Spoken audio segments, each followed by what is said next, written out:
ঘুমন্ত অবস্থায় আমি অনুভব করতে লাগলাম আমার রুমের জানালার ওপাশে একটা সুন্দরী পরী দাঁড়িয়ে আছে।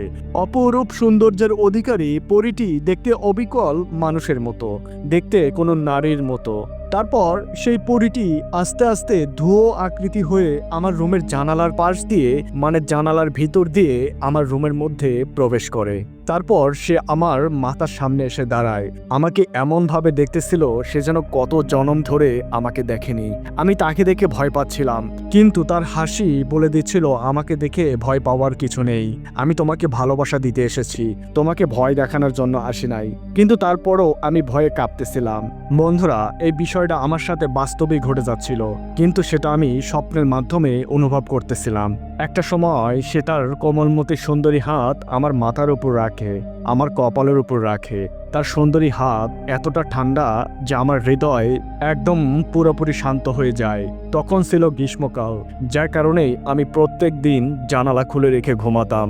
আমার জানালার পাশেই ছিল বিশাল একটা বাঁশবাগান, আর সেই বাঁশবাগানের ভিতর দিয়ে ঝিরিঝিরি করে আমার রুমে বাতাস আসতো। আগে কখনোই এইরকম ঘটনা আমার সাথে ঘটেনি। তার হাতে ছিল একটা লাল গোলাপ। সেই গোলাপ দিয়ে আমার পুরো মুখ আলতো করে স্পর্শ করতে শুরু করে। আমি চাচ্ছিলাম আল্লাহ আমি ঘুম থেকে জাগ্রত হই। আমি আমার হাত নড়ানোর জন্য চেষ্টা করি, আমি আমার পা নড়ানোর জন্য চেষ্টা করি, আমি আমার চক্ষু খোলার জন্য চেষ্টা করি, কিন্তু কিছুতেই আমি সফল হচ্ছিলাম না। আমি যখন জোর করে চক্ষুর পাতা খুলতে চাই, কিন্তু কিছুতেই সেটা আমি পারি না। আমি স্বপ্ন দেখছি, কিন্তু এটা ঘটে যাচ্ছে আমার বাস্তবে। আমি ইন্টার ফার্স্ট ইয়ারের স্টুডেন্ট, নিয়মিত লেখাপড়া করি। বন্ধুদের কাছে শুনেছি পরী বলে নাকি এক জাতি আছে, যারা কিনা ইয়াং ছেলেদেরকে টার্গেট করে এবং তাদের সাথে প্রেম করার জন্য এই পৃথিবীতে নেমে আসে। এই বিষয়টা আমি আমার বন্ধুর কাছ থেকে শুনেছিলাম, কিন্তু আমি কখনোই তা বিশ্বাস করি না। বলেছিলাম এইগুলো সবই বানানো গল্প, এগুলো কখনোই বাস্তব হইতেই পারে না। কিন্তু আমার সাথে এখন যেটা ঘটে যাচ্ছে, এটা কি বাস্তব নাকি আমি স্বপ্ন দেখছি? আমি যদি স্বপ্নই দেখি, তাহলে আমি কিভাবে আমি আমার রুমের পরিবেশটা বুঝতে পারতেছি, আমি আমার রুমের পরিবেশটা অনুভব করতে পারতেছি। আবার সেই সাথে সাথে চোখ বন্ধ থাকা অবস্থায় স্বপ্নের মাঝে আমার রুমের মধ্যে আমার সাথে যা ঘটে যাচ্ছে সেটা আমি সরাসরি দেখতে পাচ্ছি। আমি এক কোন জ্বালায় পড়লাম। আমি চিৎকার করতে চাই, পাশের রুমে আমার বাবা মাকে ডাকতে চাই, কিন্তু আমার মুখ দিয়ে কোনো কথাই বেরোচ্ছিল না। আমার কাছে মনে হচ্ছে আমার দু হাত পা বেঁধে কেউ যেন আমার সামনে যা খুশি তাই করছে, আমি শুধু তার দিকে তাকিয়ে আছি। তো যাই হোক, সেই মেয়েটি মানে সেই পরীটি একটা সময় তার হাতে রাখা গোলাপ আমার মুখের চারপাশ দিয়ে স্পর্শ করার পর আস্তে করে সেই গোলাপটা আমার পাশে রেখে দেয়। তারপর সে আমার কপালে একটা চুমু দেয়। এই চুমুর শীতলতায় আমি পাগল হয়ে যাই। আমি ভুলে যাই সে একটা পরী। শুরুতে আমি তাকে ভয় করলেও এখন কেন যেন আমার মধ্যে এক ধরনের ফিলিংস কাজ করতেছে। আমার কাছে মনে হচ্ছে আমি তাকে কাছে পেতে চাই। আমি জানি না সে আমাকে কি করেছে, আমার ভিতরে এরকম অনুভূতি হচ্ছে কেন আমি বলতে পারবো না। ছোটবেলা থেকেই আমি খালি গায়ে এবং লুঙ্গি পরে ঘুমাতে অভ্যস্ত, সেটা হোক না শীতকাল হোক না গরমকাল। এখন যেহেতু গ্রীষ্মকাল, তাহলে তো কথাই নেই। কাজেই আমি ওই দিন রাত্রে খালি গায়ে ছিলাম এবং আমার পরনে ছিল একটা লুঙ্গি। সেই পরীটি আমার শরীরের দিকে এমনভাবে তাকিয়েছিল, তাকে দেখে বোঝা যাচ্ছিল সে আমার সাথে কিছু একটা করবে। আস্তে আস্তে সে আমার মাথা থেকে একদম পায়ের কাছে পৌঁছায়। আমি তখনও বুঝতে পারতেছিলাম না সে আমার সাথে কি করবে। এরপর সে আমার সাথে যা করলো সেটার জন্য আমি মোটেও প্রস্তুত ছিলাম না।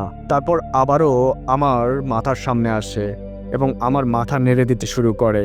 দেওয়ার পর এমনভাবে একটা ভাবভঙ্গি নেয়, আমাকে বলতেছিল আমার সাথে কি তুই যাবি? আমি তোকে অনেক সুখে রাখবো, আমি তোকে অনেক ভালোবাসা দিব, আমি আমার রাজ্যে তোকে নিয়ে যেতে চাই, আমি তোকে অনেক পছন্দ করি, তুই কি আমার সাথে যাবি? আমি তার ইঙ্গিত বুঝতে পারতেছিলাম। আমি মাথা নাড়িয়ে বলতেছিলাম না, আমি যাব না।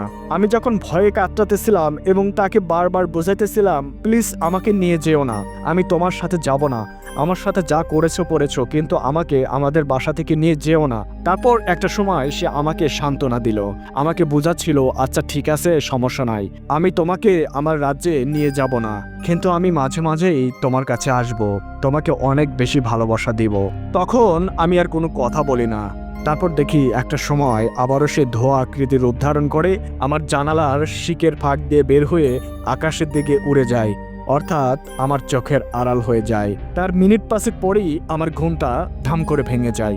আমার যখন ঘুমটা ভেঙে যায় তাৎক্ষণিক অবস্থায় আমি বুঝতে পারতেছিলাম না আমি এখন কোথায়। তবে আমি অনুভব করতে পারতেছিলাম আমার শরীরে কিছু একটা লেগে আছে, আমার বেডশিটে কিছু একটা লেগে আছে যেটা অনেক ঠান্ডা। তারপর আমি আমার রুমের লাইটটা অন করে দেই। আমার বুঝতে বাকি রইল না আমার সাথে কি ঘটে গিয়েছে। আমি যেটা স্বপ্ন দেখেছি সেটা যেন আসলেই বাস্তব রূপ ধারণ করলো। আমি প্রচণ্ড ভয় পেয়ে যাই। আমি বারবার ভাবতেছিলাম এটা কিভাবে সম্ভব, এটা কিভাবে ঘটে যেতে পারে। একটা অবিকল মানুষ কিভাবে আমার রুমের মধ্যে প্রবেশ করতে পারে, আমার দরজা তো বন্ধ করা, আর জানালার মধ্যে দিয়ে কিভাবে কোনো মানুষ আমার রুমের মধ্যে প্রবেশ করবে।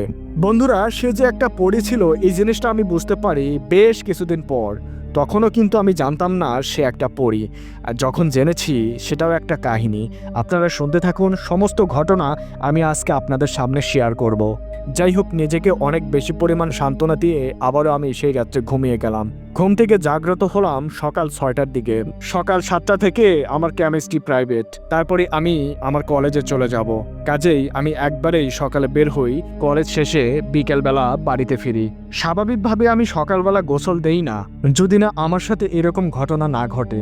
আজকে যেহেতু এই ঘটনা ঘটে গেছে কাজেই আমার মধ্যে ভালো লাগতেছে না, যেভাবে হোক আমাকে গোসল দিতে হবে। আমি রুম থেকে বের হই। বের হওয়ার পর দেখি মা তরকারি রান্না করতেছে।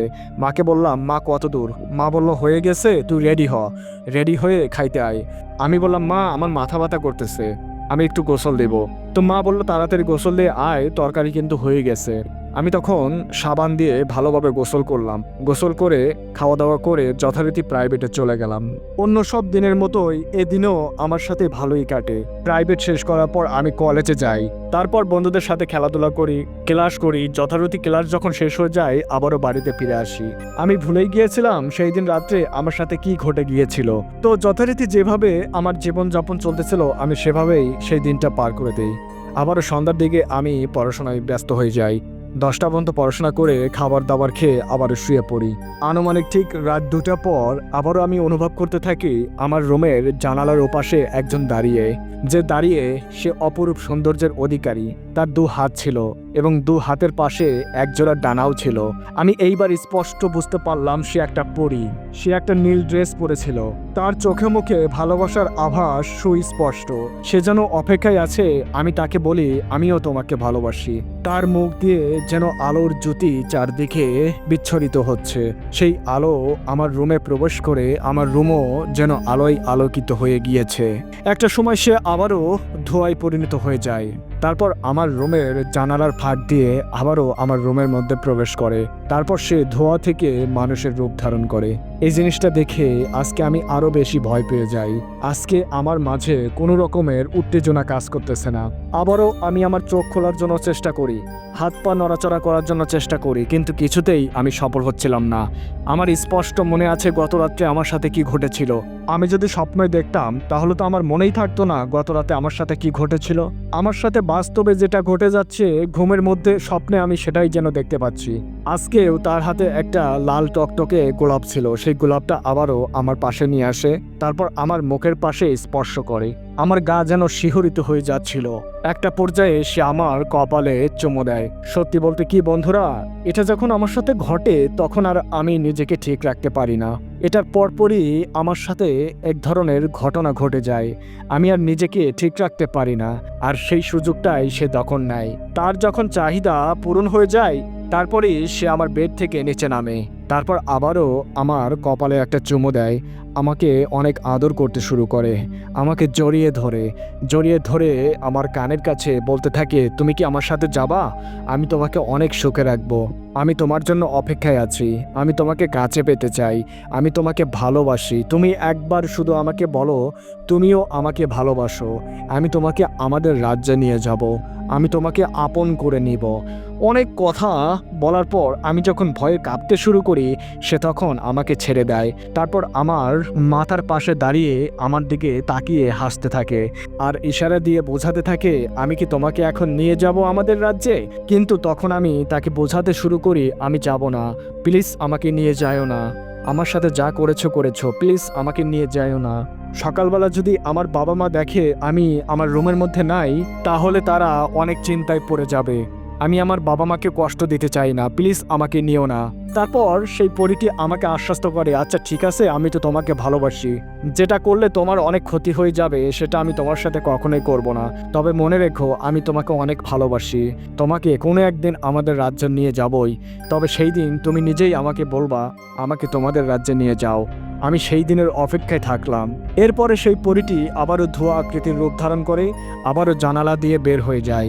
তার কিছু সময় পর আবারও আমার ঘুমটা ভেঙে যায়। ঘুমটা ভেঙে যাওয়ার সঙ্গে সঙ্গে আমি লাফ দিয়ে উঠি।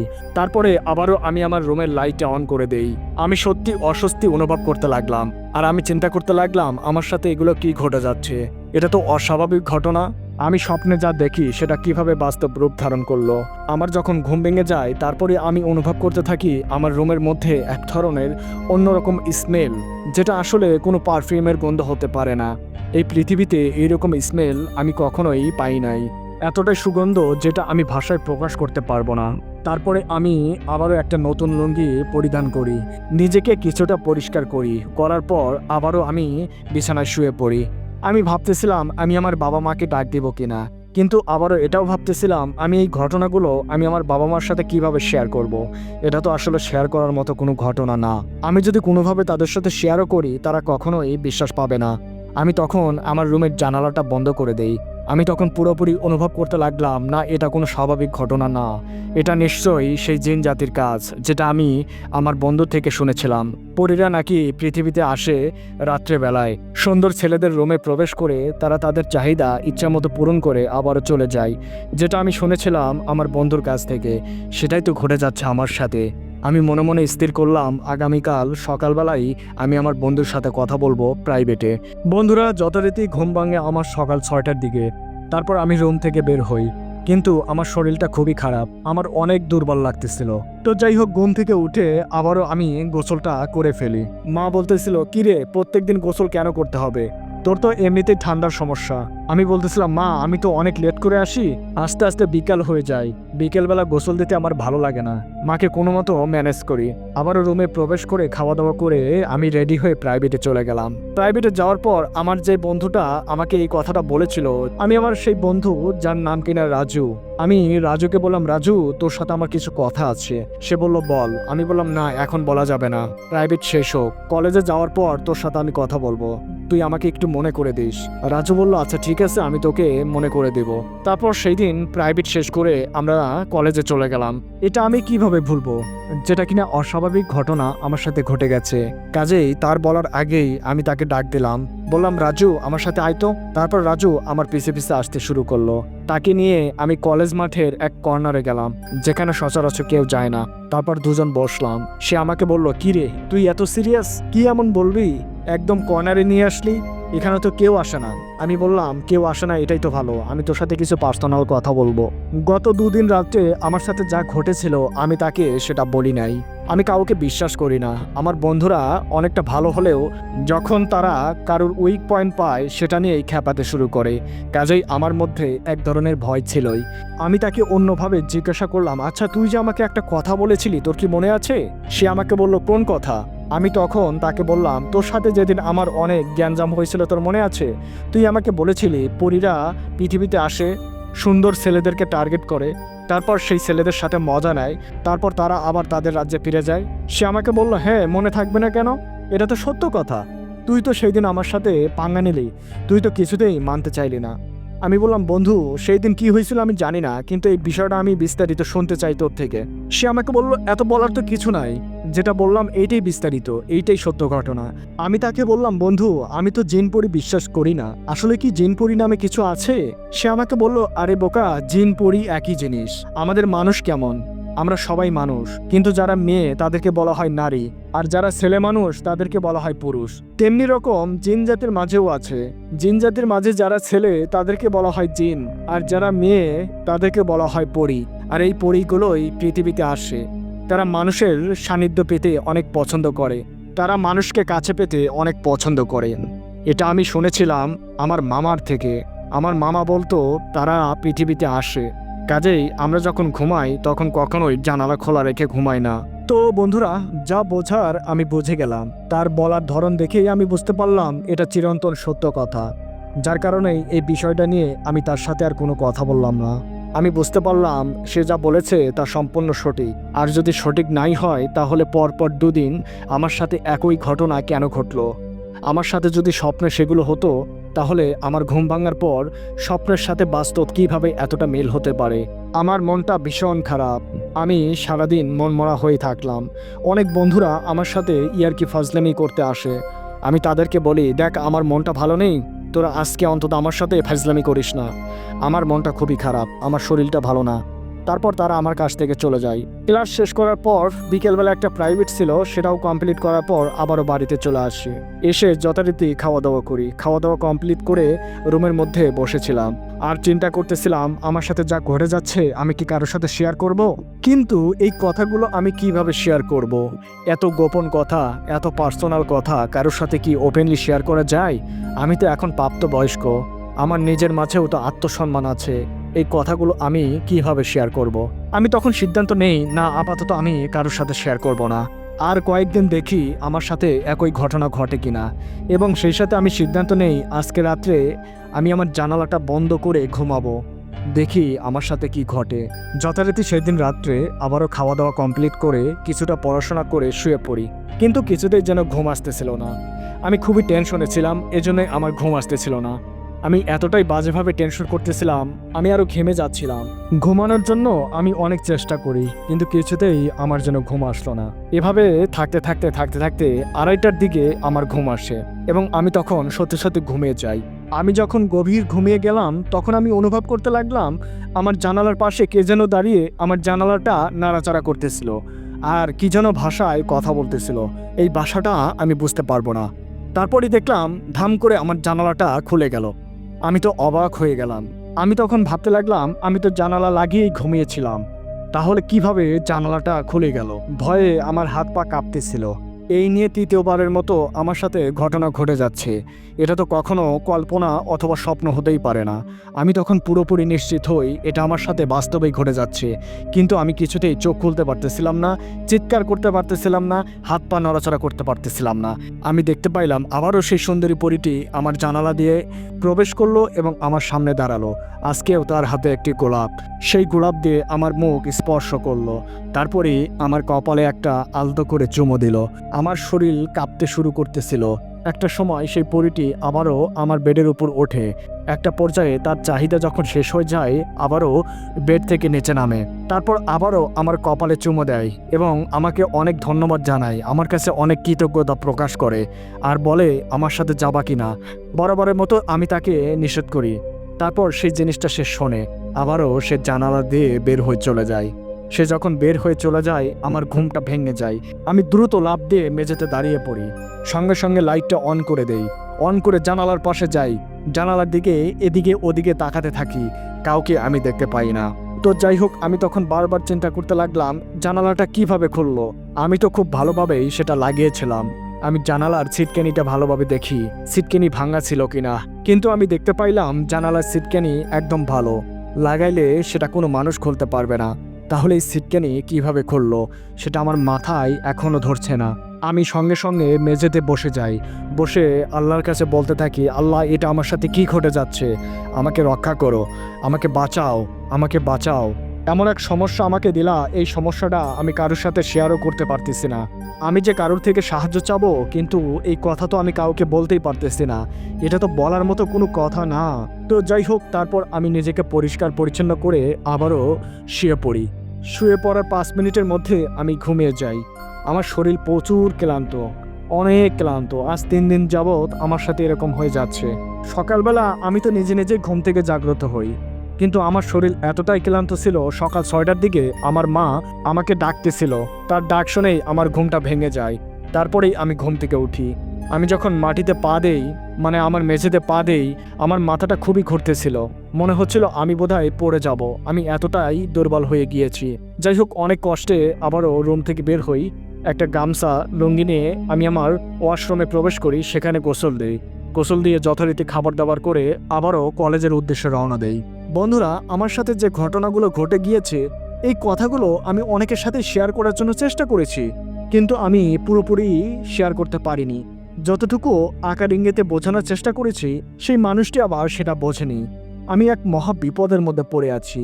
আমার সাথে টানা 1 মাস প্রতিনিয়ত প্রত্যেক দিন এইরকম ঘটনা ঘটে চলেছে। 1 মাস পর আমার শরীর পুরো শুকিয়ে গিয়েছে। 1 মাস পরে আমাকে দেখলে কেউ আর চিনতে পারে না। আমার বাবা মা বলে, "কি রে, তুই হঠাৎ করে এতটা শুকিয়ে গেলি কেন? তোর কি কোনো সমস্যা হয়েছে?" আমি আমার বাবা মাকে পুরো বিষয়টা বলতে চাই, কিন্তু কোনো এক অজানা কারণে আমার মুখ দিয়ে সেই কথাগুলো বের হয় না। আমি নিজে লজ্জিত অনুভব করি। আমি তখন অনুভব করি আমি সন্তান হয়ে এই কথাগুলো কিভাবে আমার বাবা মার সাথে শেয়ার করব। যার কারণেই এই কথাগুলো আমি আর তাদের বলি না। লাস্ট 1 মাসে আমি প্রত্যেক দিন সকালবেলায় গোসল করেছি, কিন্তু আগে তো আমি সকালবেলা গোসল করিনি। এটা নিয়েই মা টেনশনে আছে। মা আমাকে বলে, "কিরে, তুই তো আগে গোসল করিস নাই? এখন কলেজে যাওয়ার আগে এত গোসল করার কি দরকার?" আসলে মা অনেকটা সন্দেহ করতেছে।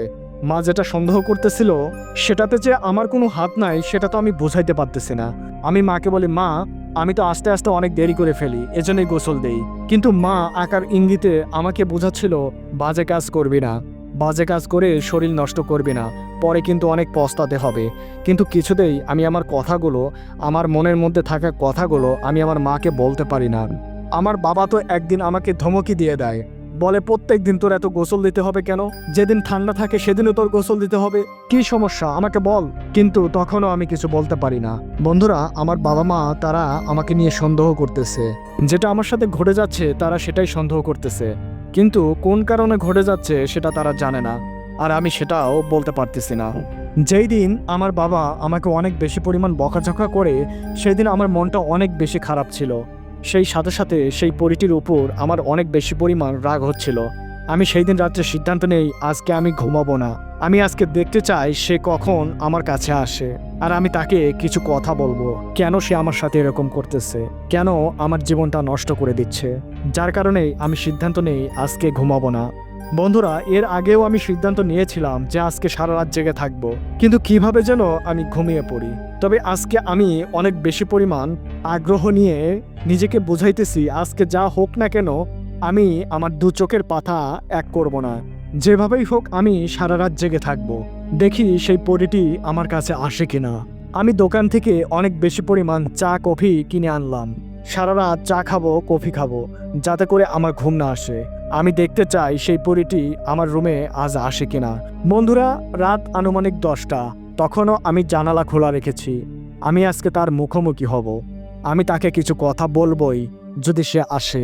কাজেই আজকে আমার ভিতরে অনেক বেশি পরিমাণ সাহস, আমি তার সাথে মোকাবেলা করতে চাই। জানালা খোলা রেখে আমি তার অপেক্ষায় আছি, কিন্তু সে কিছুতেই আমার কাছে আসতেছিল না। এভাবে রাত 2টা, রাত 3টা বেজে যায়, তারপরেও আমি কাউকে দেখতে পাইলাম না। আমি বুঝতে পারলাম আমি যেহেতু আজকে জাগ্রত আছি, কাজেই সে ভয়ে আমার কাছে আসতেছে না। আমার নিজেকে অনেক বেশি শক্তিশালী মনে হচ্ছিল।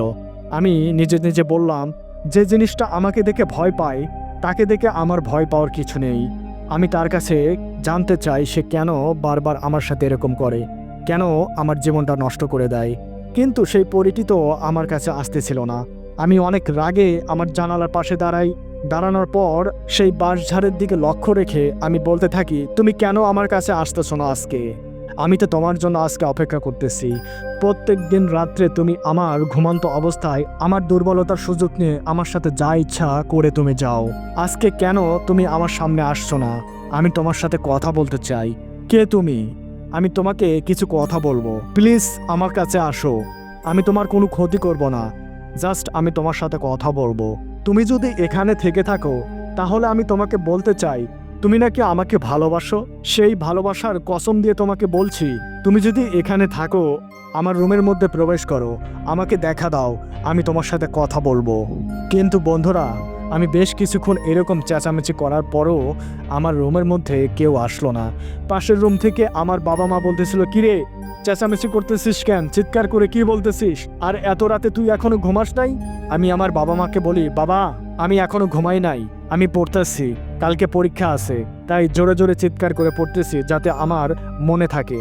তো যাই হোক, আমি আমার পড়ার টেবিলে বসে আছি আর বইয়ের দিকে তাকিয়ে আছি, আর ভাবতেছিলাম আগামীকাল আমি কি করব। আমি এই বিষয়টা কার কাছে খুলে বলবো। তখন আমার মাথার মাঝে একটা বুদ্ধি আসে। আমি ভাবলাম কোনো কবিরাজকে খুঁজে বের করতে হবে। তার কাছে সাহায্য চাইতে হবে।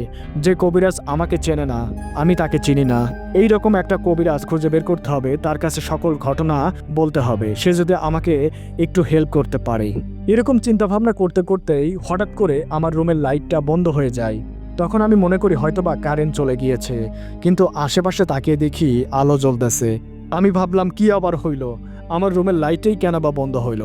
আমি ভাবতেছিলাম আমার রুমের লাইট হয়তো বা কেটে গিয়েছে। তার মিনিট পাঁচেক পর আমি অনুভব করতে লাগলাম জানালার পাশ দিয়ে সেই যে স্মেলটা, সেটা আমার নাকে আসতেছিল। মানে পরীটি যখন আমার রুমে প্রবেশ করে তারপরই যে গন্ধটা আমি পাই, অসম্ভব রকমের সুন্দর সেই গন্ধটা, যেটার বর্ণনা আমি আপনাদের ভাষায় প্রকাশ করতে পারবো না। আমার মনের মাঝে তখন এক ধরনের সন্দেহ কাজ করলো। আমি তখন বুঝতে পারলাম সেই প্রাণীটি, মানে সেই পরীটি হয়তোবা আসতে পারে। আমি দেখতে পাইলাম ঠিক সে ধোঁয়া আকৃতি নিয়ে আমার জানালা দিয়ে প্রবেশ করলো এবং আমার বিছানার পাশে মানুষ আকৃতির রূপ ধারণ করলো, একটা মেয়ে মানুষের রূপ। এই প্রথম চর্মচক্ষুতে আমি তাকে দেখতে পাইলাম, অপরূপ সৌন্দর্যের অধিকারী। স্বপ্নে আমি তাকে যেভাবে দেখেছি তার চেয়ে অনেক বেশি সুন্দরী সে। স্বপ্নে তো আমি তাকে ভয়ে ভয়ে দেখতাম, কিন্তু আমার মাঝে এখন কোনো ভয় নেই, আমার মাঝে অনেক বেশি পরিমাণ রাগ। এখন তো আমি তার কাছে জানতে চাই কেন প্রত্যেক দিন আমার সাথে সে এই কাজটা করে, কেন আমার জীবনটা ধ্বংস করে দিচ্ছে। কিন্তু তার রূপের দিকে তাকিয়ে আমি যেন মোমের মতো গলে গেলাম। এত অপরূপ সৌন্দর্যের অধিকারী নারী আমি আমার জীবনে কখনো দেখি নাই। অন্ধকার রুমে তার মুখের আলোতে যেন আলোকিত হয়ে যাচ্ছে, তার মুখ দিয়ে যেন জান্নাতের নূরের আলো আমার রুমের মধ্যে প্রবেশ করতেছে। এ যেন একটা মনোরম পরিবেশ। আমি তার দিকে অপলক দৃষ্টিতে তাকিয়েই ছিলাম। আমি দেখতে পাইলাম একটা সময় সে আমাকে বলতেছিল, তুমি আমাকে ডাকছো তাই না? তুমি ভেবেছো আমি আসবো না? আমি এসেছি অনেক আগেই। ভেবেছিলাম তুমি আমাকে ভয় পাবা, সামনাসামনি আসলে তুমি চিৎকার করবা, কাজেই আমি তোমার রুমে তোমার সামনে আসি নাই। কিন্তু যখন তুমি আমাকে ডাকাডাকি করলা তখন ভাবলাম ঠিক আছে, তোমাকে দেখা দিয়েই যাই। আমি কোনো কথাই বলতেছি না। তারপর সে আমাকে বলল, এই যে তুমি আমার দিকে তাকিয়ে কি দেখো? তুমি নাকি আমাকে কোনো কথা বলবা, এখন বলছো না কেন? তারপরে আমার মাঝে হুঁশ ফিরে আসে। আমি তখন তাকে বলি, এই তুমি কে? প্রত্যেক দিন রাত্রে আমার সাথে এগুলো কি করো? আমার জীবনটা কেন নষ্ট করে দিচ্ছ তুমি? তুমি কি চাও আমার কাছে বলো? সে তখন বলে, ভালোবাসা। আমি তোমার কাছে ভালোবাসা চাই। আমি তোমাকে অনেক ভালোবাসা দিতে চাই, আমি তোমার থেকে অনেক ভালোবাসা পেতেও চাই। আমি বলি, এগুলো কি বলছো তুমি? তুমি আগে আমাকে বলো, প্রত্যেক দিন রাত্রে আমার সাথে তুমি এগুলো কি করছো, যেটার কারণে আমার জীবন ধ্বংস হয়ে যাচ্ছে? আমার বাবা মা আমাকে বকাঝকা করছে। সে তখন আমাকে বলে, কেন, তোমার কি ভালো লাগে না? আমি তখন বললাম, না, আমার মোটেও এটা ভালো লাগে না। তুমি কেন আমার সাথে এই কাজগুলো করো, আর বলো তুমি কে? তখন সে বলে, আমি পড়ি।